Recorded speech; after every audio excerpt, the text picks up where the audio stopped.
Now. On 105.9 FM and streaming worldwide on the WMAL app. O'Connor and Company. It's 8:37. It's O'Connor and Company, and coming up in just 30 minutes, we're going to hand it off to the mighty Chris Plant, but we got more to say. It's Larry O'Connor and Patrice Onwuka. Good morning, Patrice. Good morning. Happy Friday. Yes, happy Friday to you too. Did everybody hear that? Let's make sure that we heard Patrice. Say it again. Yeah, good morning and happy Friday. Some reason your microphone, the microphones sometimes don't get turned on right away. Sometimes they do. Joining us right now is Matt Foldi, editor-in-chief of the Washington Reporter, and also a reporter for the Spectator. And Matt, thanks for joining us. Good to talk with you, my friend. My pleasure as always, guys. Good morning. Morning. Listen, you sort of broke. It was funny on Wednesday afternoon. You said looks like the JFK files are going to get an executive order to be released today. Then they pulled that back, but then they ended up doing it yesterday afternoon. When I say they, I mean President Trump. First of all, the details of this executive order. Matt, I'm sorry for color me skeptical, but I don't really think that the CIA is going to release a document that shows that they killed the president of the United States. So what exactly is in this executive order, and is everything going to be put up? Because if so, why not just do it today? Well, since you mentioned it, I will say that you're right. I did tweet 2 days ago that the JFK files are going to be released potentially as early as that day. I was told that on good authority, and I was correct, but it got delayed ultimately 24 hours. Yeah. And you are right. The JFK files are not fully released yet. There are about 3,000, mostly originating from the CIA, that have not been released yet. And the specifics of this executive order pertain to the JFK files, the RFK files, and the MLK files. Specifically, what Trump signed yesterday requires his DNI and Attorney General, neither of whom you will note have been confirmed, to come up with a plan within 15 days of him signing this for the release of these files. Now, you are right that the CIA would probably not want to necessarily ordinarily release files showing its own culpability in the assassination of JFK. Now, obviously, some people, including RFK Jr., are a believer in that theory.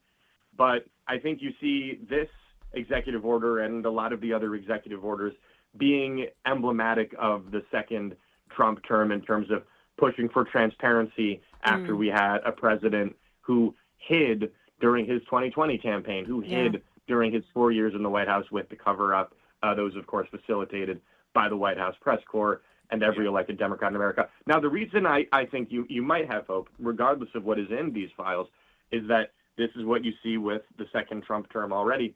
Trump picking people to head these departments who are in some cases very much a rejection of the traditional people who are doing that. And if you want to look at, obviously, Pete Hegseth in the Department of Defense, even Robert F. Kennedy Jr. to run Health and Human Services. So if there is CIA culpability, is someone like John Ratcliffe going to be, so concerned about the Dulles family legacy, and things like that? Right, it's 70 years ago. I don't know. I don't know. Listen, fortunately, we'll know that very quickly, because the JFK files, that plan is 15 days. The RFK and MLK files, that's 45 days. So we can revisit this conversation literally in 2 Fridays and see what's been going on with that. Just in time for President's Day weekend, or right before that. But you talked about Pete Hegseth. So I believe we're expecting a vote on the Senate to vote on his confirmation today. And it seems like there may be a loss of a couple of Republicans, not surprisingly. Both Senator Collins and Murkowski, Lisa Murkowski, Susan Collins, they voted. They did not vote to end debate on his nomination. Is that correct? Yeah, so they were fine with the no transgender deputy Health and Human Services secretary and Lloyd Austin and Pete Buttigieg, but they don't like Pete Hegseth. I just want to throw that out there. So 2 quick things on the JFK, then I want to jump to Hegseth.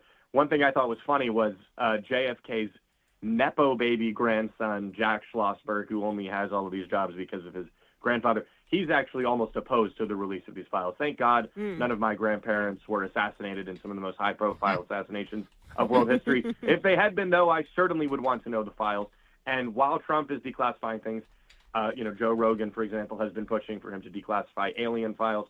I'd like to see those. But moving on to Hegseth, you guys are right. There were a couple of Republican defections, but I think that's it. There were only a couple, as in there were two. And so that seems to me that once the final vote is coming pretty quickly, he's going to get passed. And you see that Republicans in the Senate are trying to call the bluffs of Senate Democrats and the media by scheduling confirmed dates. Tom Cotton just did this for Tulsi Gabbard, for example, to say, okay, put up or shut up. If you're going to vote against Trump's nominees, whether you're a Republican or a Democrat, here's your time to do that. You're seeing not as much with Hegseth, but with a lot of these other nominees, the Senate Democrats are, of course, trying to throw up all these procedural hurdles. You're totally right, Larry, after voting and then ignoring some of the most unqualified nominees under Joe Biden ever. I mean, think about with Lloyd Austin, for example, who wasn't necessarily unqualified, but he vanished for days on the job as Secretary of Defense. Not a single reporter who covers the Defense Department, I'd say, even knew that this happened, or if they knew it was even more nefarious, they covered it up, just like you guys were talking about with Politico and the Hunter Biden laptop.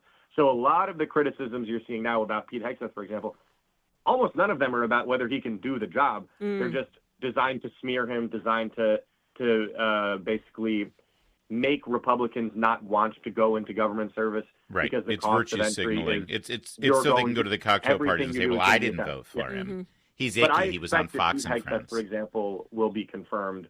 One of the senators said, well, I don't want J.D. Vance to go on a fishing trip or something like that this weekend because we might need him to pass a tie-breaking vote. But that's the benefit of having the larger Senate majority. That's right. Is you can have some of the defections, obviously. Yes. Young Matt Foldi, I do feel like a bit of a sensei for you, so I'm just going to write this down. You can lay it in there. Generally speaking, when things are covered up in Washington, D.C., more often than not, it's because of incompetence. And I believe at this point, he's like, why are they hiding this 70 years later? I got a breaking story for you. MLK was assassinated by a racist who acted alone. RFK was assassinated by a Palestinian terrorist who acted alone. That's right. And John F. Kennedy was assassinated by a communist-loving redneck Lee Harvey Oswald who acted alone. What are they covering up? They're covering up that they screwed up the investigation, that they were incompetent, that they were stupid, that they spoiled evidence. That's what created all of these controversies and all of these conspiracy theories. That's what they're covering up.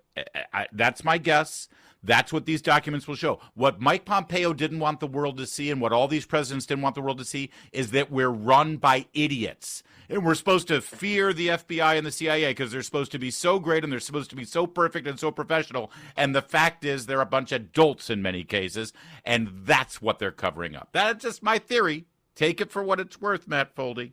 But that's my theory. If I were a betting man, though, I'd listen to your theories. You predicted that Mike Johnson was going to be elected Speaker in one round when everyone else other than Mike Johnson wasn't thinking that was the case. Who do you got to win the Super Bowl? Let's wait to see what happens this weekend. But I did predict Navy beating Army, and that only happened because you came to 2 Navy football games with me this year, Matt Foldi. So let's keep that streak going. You're not necessarily wrong. And one thing I'd say in regards to Trump's cabinet noms is, for the most part, every president has one that doesn't go through, whether they get voted down or whether they withdraw. That already happened, of course, with Matt Gaetz. Now, that's not a hard and fast rule, but everyone else at this point, the media, the Democrats have put all of these people through the ringer, and I think they've found very little, in fact, probably nothing, that would be disqualifying for doing the jobs for all of these people. If you are going to look at ones who are the most, not necessarily in jeopardy, but who will probably have the closest confirmations, it's not a surprise. It's Pete Hegseth, RFK Jr., Tulsi Gabbard. But because of that fact, you're seeing the Trump team go even more out to defend them. Donald Trump Jr. this morning just shared an article I wrote that was a fact check on a lot of the ridiculous attacks on Tulsi Gabbard, for example. And there's going to be even more pressure on the Senate Republicans to vote Matthew for those Foldi, nominees. I think we have like 2 more minutes left, so stay there. I want to talk to you because you have an exclusive interview with this name does not get bounced around a lot in the Washington press, but you, like I, know that he is actually the most important elected official in Washington. His name is Jason Smith, chairman of the Ways and Means Committee. Right. I want to talk to you about that interview you had in a moment. First, though, it's 8:45 WMAL traffic and weather every 10 minutes. First on the 5s with Jamie Whitten in the Hadid Carpet Cleaning Traffic Center. Mark Levin, weeknights from 6 till 9. On News Talk 105.9 WMAL. Making sense of the news. Only about a minute left here with Matthew Foldi, Washington reporter, but you did have an exclusive interview with Chairman Jason Smith of Ways and Means. All eyes on him, right, for the reconciliation package. What did you learn? Here's the quick takeaway. This package that he's working on has been years in the making. He did field hearings across America talking to small businesses about it. He agrees with Trump. He wants one big, beautiful bill and sent sort of a cautionary note to the Senate. Hey, guys, we're all here because of Trump's mandate. So this whole divided package may not actually be super helpful. He also wants to take separate from reconciliation, he wants to take the debt ceiling off of Trump's plate. This has been an emerging focus for Trump in the second term, is to not have the specter of the debt ceiling haunt him throughout a lot of these negotiations. And then finally, I followed up with him on a college jihad encampments that he and I had talked about over the summer. And colleges, remember, are tax-deductible donations, so a lot of their stuff falls under his tax writing committee's jurisdiction. So he said, hey, there could be a lot of consequences if you are more of a Hezbollah recruitment center than you are an educational institution. So check out the whole interview on our site at WashingtonReporter.news. Plenty of stuff that I think people will find interesting in there. Look at you, and you did it in Excellent. a minute. Well done, you. Matt Foldi, Washington reporter. It's 8:52.